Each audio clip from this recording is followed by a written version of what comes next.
Hello, kids. I'm holding that in that spot because I always get it wrong if I don't just hold it there. He started the camera as I was holding it there, so you could see it clearly. It's Fulton's Harvest.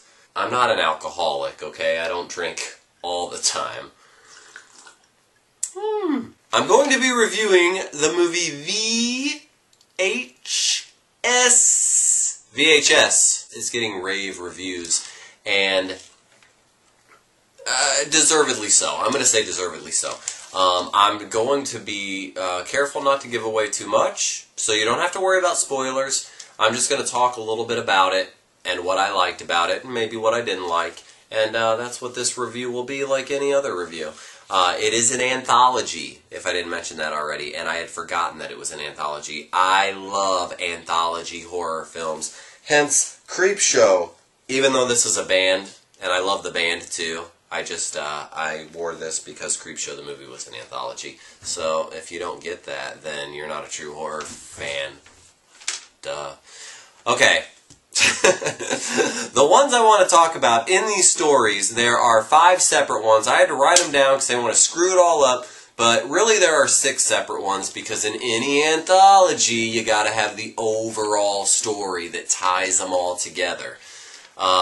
Basically the plot of that one, it's a bunch of guys that go looking for some old VHS tape that's worth a lot of money, hence the title VHS. I don't want to talk about the overall story anymore because I didn't really love it. I don't feel like I loved it. I feel like it was a little confusing. I didn't love it.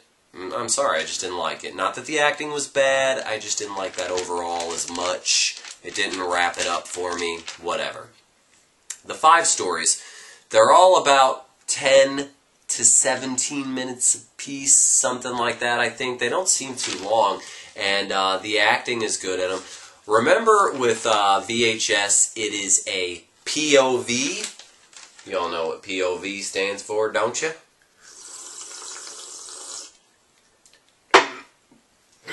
Pussy on vibration.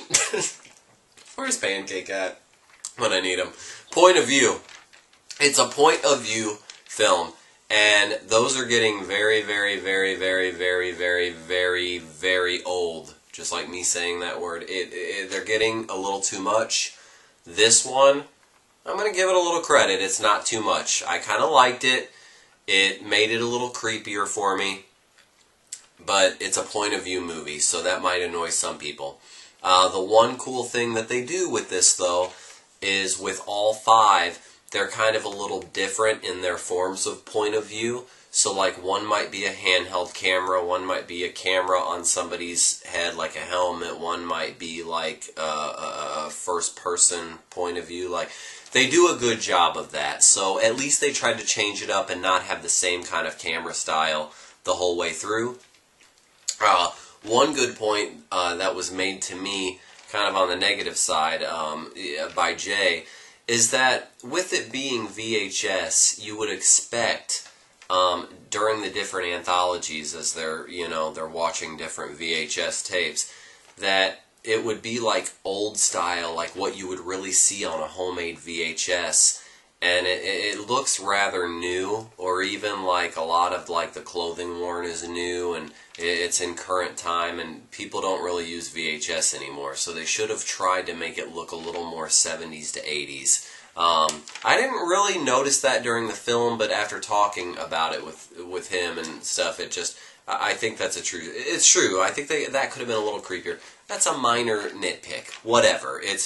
I still really enjoyed the horror stories, and I thought they were all very well, they were creative. They were all different as far as the main plot of each story goes. So, I believe each one had a different director, and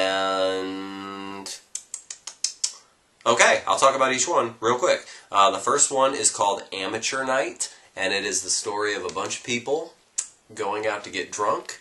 A couple guys, 3 or 4 guys. They have a plan for the night. They've got this awesome plan that they're going to do, and they're going to pick up some chicks. They're going to go back to the hotel room, and let's just say, man, jeepers creepers. It's just, whew, it's a creepy, creepy, creepy little segment. And I liked it a lot. I thought they did real good with creepy, and there's there's a chick in it that she's a really good actress. You're going to like her. So it gives you a creepy feeling. And some of the special effects in that one, Amateur Night, I heard this movie was made for next to nothing. How the fuck did they do that? Like, I'm very ignorant with stuff like that, so I don't understand how things are done in movies a lot of times. But whatever, it makes me enjoy them even more. Second Honeymoon is the second story, and this one felt very quick to me. This is the one where you would say maybe it's the most, there's not as much going on. It's just interaction between the guy and a girl on their honeymoon. But then weird shit starts to happen at night. So this is the one though, even though there's not a whole lot going on the whole time, it felt the most real. Like it's very, very real, pretty much. Like shit like this kind of happens, and you see them kind of arguing, bickering, things like that. But you felt like you were watching somebody really record, like while they were on a road trip, and then, you know, what goes down could really go down. So Tuesday the 17th, a blatant homage to Friday the 13th. I don't want to give too much away. Let's just say the camera point of view in this was probably the most creative in the way of how they used the camera in the story. So I think you'll enjoy that one. The fourth one, The Sick Thing That Happened to Emily When She Was Younger.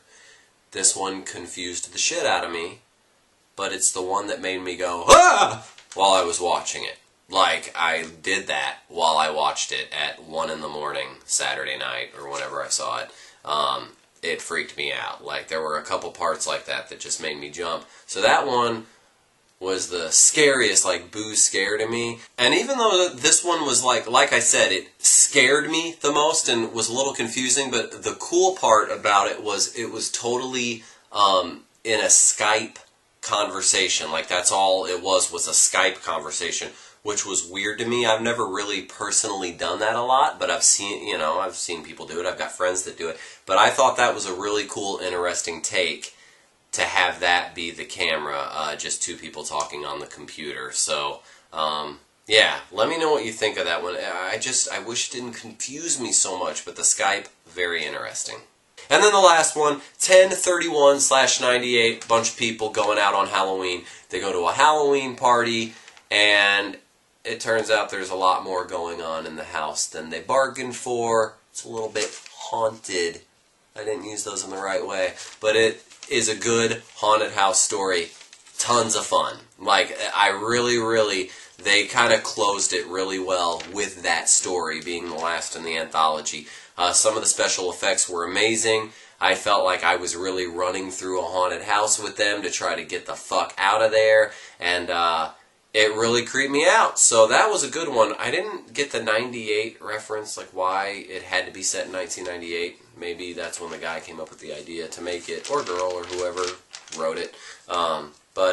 So that kind of surprised, that was weird to me. But very good ending for the anthology. And then, like I said, I didn't really love the overall story, but VHS is a good horror film. I'm afraid it's one of those where you might hear a ton of hype about it and then be disappointed. So try not to have like super high expectations, because really, just think about it. Anytime you watch any horror film and you hear all these crazy things, you've never seen anything like this before, banned in 46 countries, blah, blah, blah. You've seen it. It's 2012. We've just seen it. We've seen it all. I mean, there's way cool, creative ways to do things that we haven't seen before. But as far as like it's a horror film, so don't get all psyched about it and then be disappointed when it doesn't blow your mind. It's just a cool horror film. Check it out. You're gonna like it. It's Halloween season.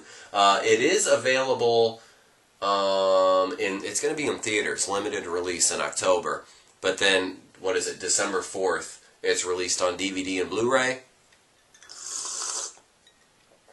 I really think that they should release a boxed set that has the DVD like a clamshell, you know, like the clamshells up there, with a VHS in it. I think that would be really cool, and I would buy it. I would even spend, well, I don't know how much I'd spend on that. 20-something. I wouldn't really want to spend 30, but I'd spend 20-something, maybe 28, maybe, for VHS, DVD. That'd be awesome. But yeah, that's my review of VHS. I hope you like it. Watch some awesome horror films this month and all months. But let me know what you're watching. Let me know what I need to be seeing, because I read a lot of horror magazines and stuff. I'm really into the horror films, but some stuff just gets by me, and I find it years later, and I'm like, man, how did I miss that? So let me know. Write me. I'll write you back. I'll be seeing you next week, where we'll be discussing things in the future, because next week is in the future. Until then, I'm Coffee Doug. I hope you're having an awesome Halloween season, and I do sincerely mean that.